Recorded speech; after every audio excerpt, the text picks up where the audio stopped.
This video is brought to you by Squarespace. Stick around to the end of the video for a special offer they're making available through my channel.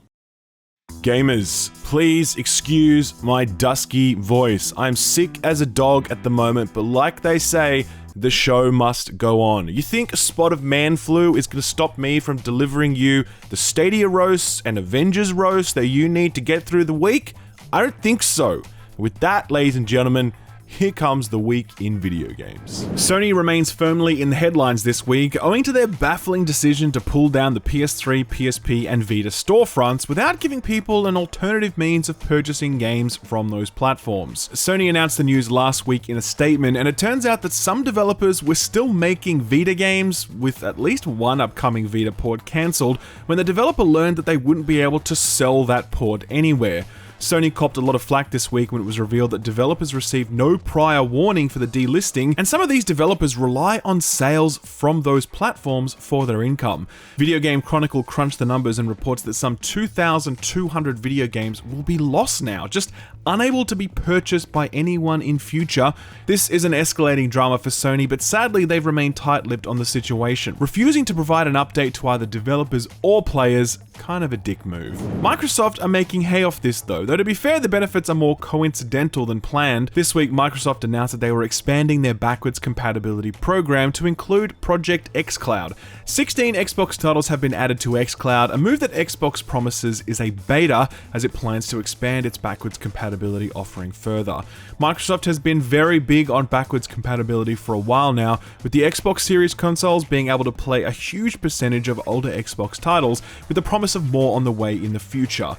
Games preservation is important. We still go back and watch Charlie Chaplin movies and Citizen Kane and the Godfather trilogy because they've been preserved and made available on new platforms. Xbox is committing to this at precisely the moment that Sony is stepping back from it and people are taking notice. You know who else sucks at this? Nintendo. This week, Nintendo really showed who they were when they delisted the Mario 3D All-Stars bundle because reasons. No, there is a reason. GamesIndustry.biz reports that sales of the bundle spiked 276% in the final weeks of sale because Nintendo's plan to manufacture artificial scarcity totally worked, and people scrambled to get hold of a bundle that could continue to exist if Nintendo weren't being such dicks. Well, it's gone now, you can't buy it. Sucks to be you if you missed out on it, I guess. People were pretty annoyed about this, and as the story did the rounds, CNN picked it up, where they ran the headline, "Super Mario Bros. Fans are panicking over rumors that Mario is going to die."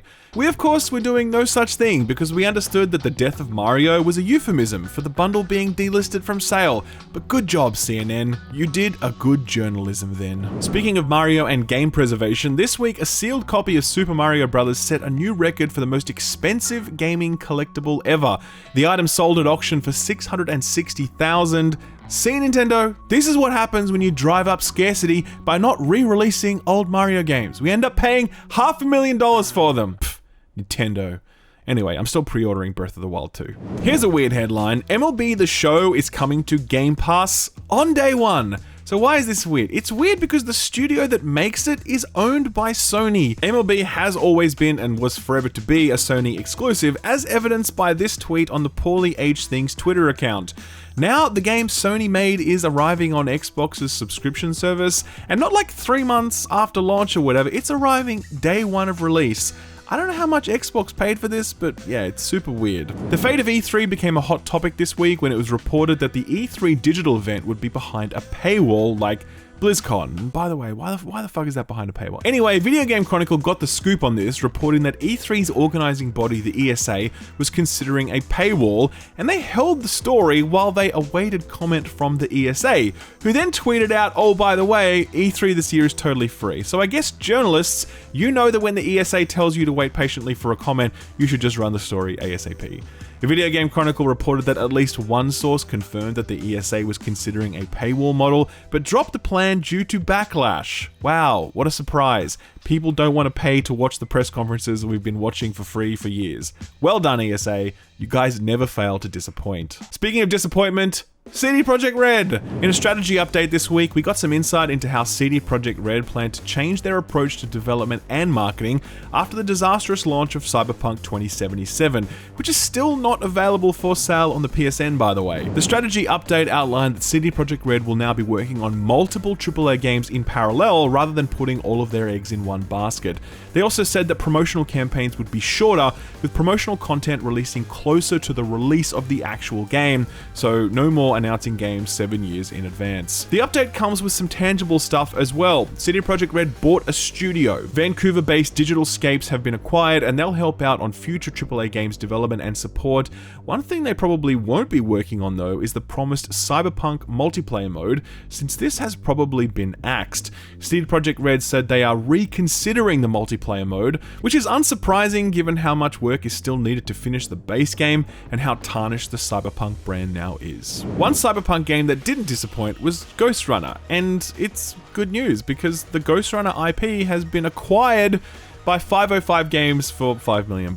Now, why is this good news? It's good news because it means we probably get a sequel. There's no way that 505 bought the rights just to hold on to it like some bullshit NFT. Ghostrunner is getting a next-gen update by the end of the year, so if you haven't checked it out yet, go and do that. It's very cool and you're sure to enjoy yourself. I promised you an Avengers roast this week, so here it is. This week, the Avengers Twitter account was busy hyping up an upcoming Black Widow crossover event when it promised rewards like outfits inspired by the Marvel Cinematic Universe, something people have been desperately clamoring for since the dollar store outfits these Avengers wear make the new Captain America suit look appealing. Turns out the word reward wasn't quite right. The Twitter account would later put out a tweet clarifying, quote, "The outfits inspired by the Marvel Cinematic Universe will be available exclusively on the marketplace for purchase with credits." It's not really a reward when you have to pay for it. Anyway, more Avengers roasts next week. Here's a nice story to finish on. Some cheaters got fucked. Okay, so you know how all the people that use those aimbots in Warzone or Apex or Trials of Osiris or whatever, most of them are using software developed by cheating rings, which are surprisingly well-funded douchebags who profit off ruining video games. This week, police in China, working in collaboration with Tencent, busted a cheating ring who raked in over $76 million. Police seized $46 million worth of assets, including luxury cars and over 150 kilograms of G Fuel with an estimated street value of $6. Seriously though, this was the largest cheat ring bust ever, and it was called Operation Chicken Drumstick. Seeing cheaters getting wrecked, that certainly is finger-licking good. So what got announced or delayed this week? Well, 3D Realms shooter Ion Fury got some DLC, and it's... man, take a look at this.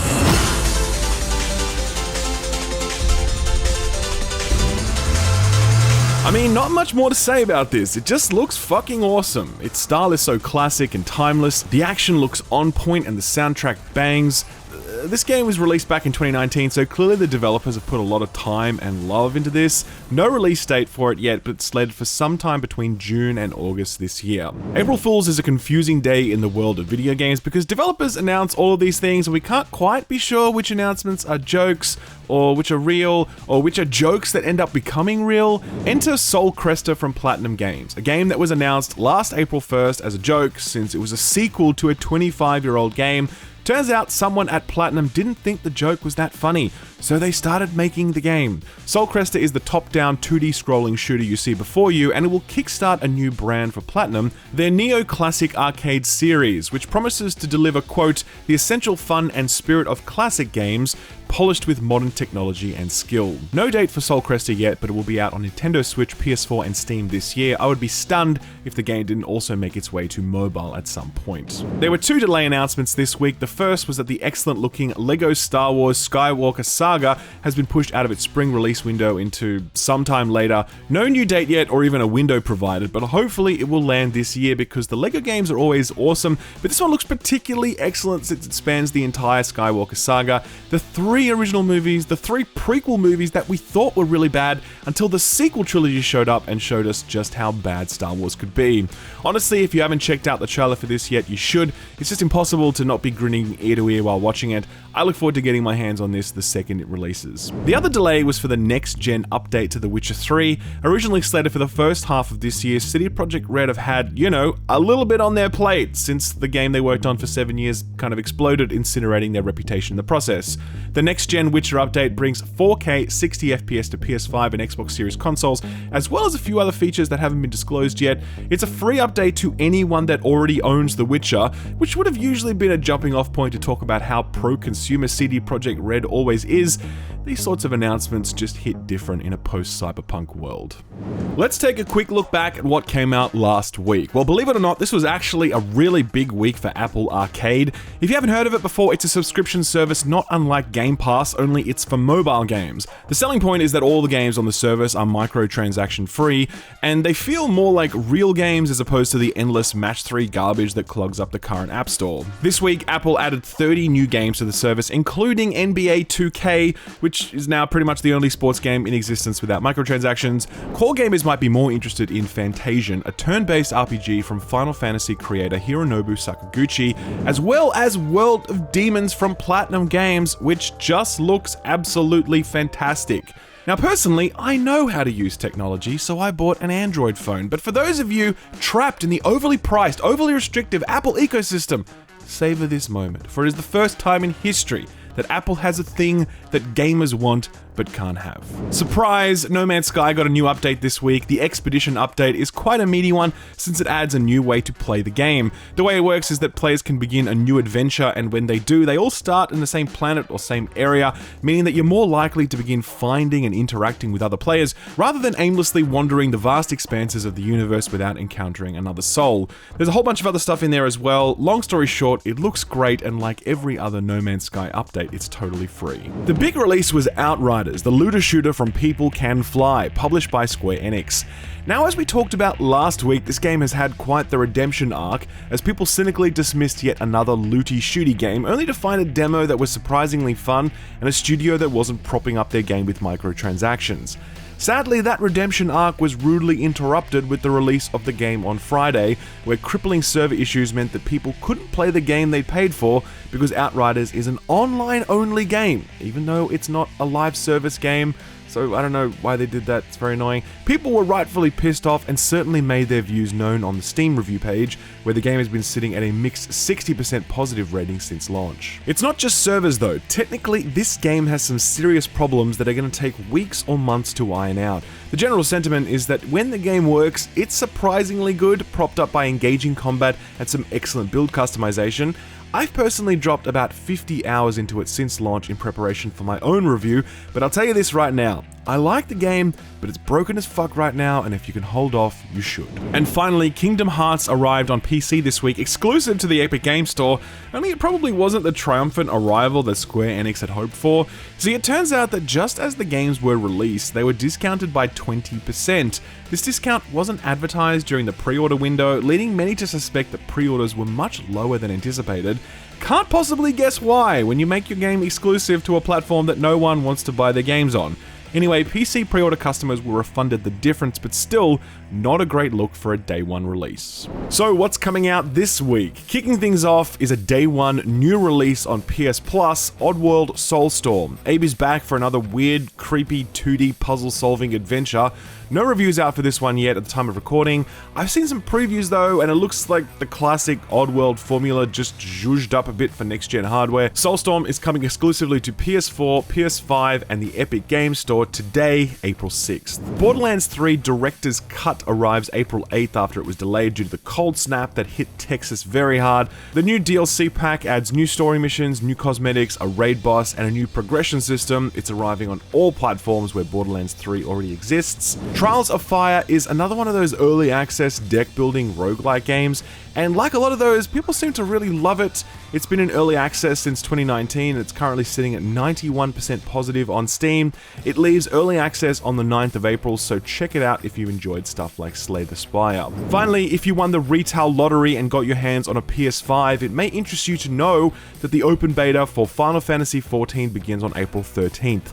Since the game is free to start, this is open to anyone on the platform and allows you to experience one of the few thriving MMORPGs around today.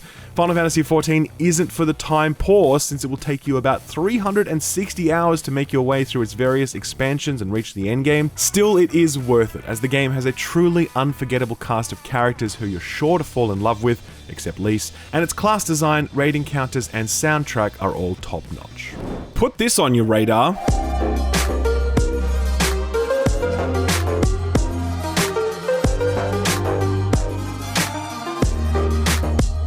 Skate Story is an upcoming indie title that just looks absolutely amazing. It's like super hot on a skateboard, only weirder and kind of scary and just all sorts of awesome.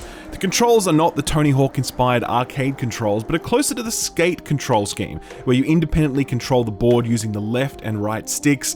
Anyway, I've been watching this for a while now, and I just wanted to share it with you. The developer is very tight-lipped about potential release dates, so no word on that yet, but do go and wishlist the title on Steam, since that always helps out indie developers in a big way. I'll leave a link in the description below. Sort of free stuff time, and we start with our regular Epic update. It's still Tales of the Neon Sea, but on the 9th it clicks over to 3 out of 10 Season 2, an adventure game about a group of game developers who are trying to make a game that scores higher than 3 out of 10. So basically, BioWare. Over on Twitch Prime, something I can very strongly recommend grabbing is Moving Out. You ever play Overcooked? Imagine that, except instead of cooking, you're doing the worst, most torturous activity that humans are capable of: moving house. This game is fast and funny and supports 4-player co-op, and it's free on Twitch Prime, so grab it while you can. Big week for PlayStation this week. We begin with our monthly PS Plus games, which includes Oddworld Soulstorm. In addition though, we're getting Zombie Army 4, which is kind of mindless fun, but it's not bad. Capping it off though, we're getting Days Gone, the open world zombie biker game. This game is pretty good. Not great, not terrible, it's pretty good. It's the sort of narrative-led open-world game that will either hook you due to its characters or repel you because of its open-worldiness. Either way, it's available this month on PS Plus. In addition to this, Sony is starting to beef up their PS Now offering. PS Now is Sony's answer to xCloud, a cloud streaming-based offering that lets you play PlayStation games on PC or on your PS4 as well, but that's less exciting. This month, PS Now subscribers are getting survival game The Long Dark, looter shooter Borderlands 3, and live service looter brawler Marvel's Avengers. I mean, if you want to play the Avengers for cheap, I recommend not, but if you are insistent, then this is a way to do it. Not to be outdone, Xbox has once again brought their A game to this month's Games with Gold. Instead of the regular 4 games, Xbox are serving up 5 games this month. They include Vikings, Wolves of Midgard, Truck Racing Championship, Riventide, Dark Void, and Hardcore Uprising. The best thing about this list is that one of these games is fake. I just made it up, but you wouldn't know which one it is because what the fuck are these games? No one's heard of them. Do they even exist? Or is Microsoft just trolling us the way I'm trolling you now? And it turns out that only Dark Void is real. Dark Void is real, by the way. Anyway, Games with Gold, still the best marketing campaign for Xbox Game Pass. To finish up with a smile on your dial, our feel-good story for the week comes courtesy of April Fools, the day that's become increasingly disconcerting and disorienting in this era of fake news. Games companies are full of creatives who love to shitpost, so it's always a treat to see what they come up with. For example, did you know that Epic are adding the Stonks guide to Fortnite? Did you know that the Gothic remake is getting an in-game store? Every content creator's favorite form of hydration, G Fuel, is putting out a chili dog flavored variant brought to you by Sanic. Okay, but for real though, I'm pissed off that this isn't real. This is Control PS1 edition. This looks amazing. Remedy, please make this. Cancel Alan Wake 2 and make this right now. I'm joking about the Alan Wake 2 thing, by the way. Please don't dislike the video. And that, ladies and gentlemen, was the week in video games. I hope you enjoyed yourself. Now look, I'm not gonna use my current man flu as an excuse to solicit likes and subs from you. I'm not gonna suggest that I put my body on the line this week to bring you all of this vitally important Kingdom Hearts PC sales information. No, I'm above that, okay? Like and subscribe. Thank you all for being here. Have a fantastic week, and I'll see you next time.